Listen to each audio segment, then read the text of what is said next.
কেমন আছেন সবাই? আশা করি ভালো আছেন। এই দেখুন কৃষকের সেই ফসল তিলে তিলে তিলে তিলে তৈরি করে এখন আস্তে আস্তে বাড়ি নিয়ে যাবে, বাদাই করছে। এরপরে এই যে এখন বাড়িতে যাচ্ছে। সবাই থাকুন। বৈরী পরিবেশ, বৈরী আবহাওয়ার ভিতর দিয়েও ফসলগুলো তৈরি হয়েছে। এখন মোটামুটি ভালো পরিবেশ, যার কারণে আস্তে আস্তে শুকনো ধান নিয়ে বাড়ি যাচ্ছে। আর এটাই কৃষকের প্রত্যাশা, যত কষ্ট দুঃখ যাই হোক সে চায় তার ফসলগুলো, স্বপ্নের ফসলগুলো আস্তে করে বাড়ি গেলেই সে খুশি।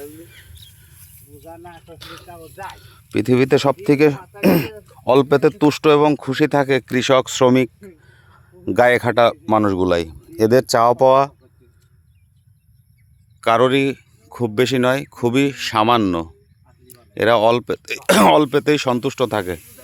তো ভিউয়ার্স, সবাই ভালো থাকুন, সুস্থ থাকুন এবং আমার স্মার্ট বাংলা চ্যানেলের সাথে থাকুন। আমি আস্তে করে দেখাবো আপনাদের কিভাবে ফসল শুরু থেকে শেষ পর্যন্ত উত্তোলন করে কৃষকেরা।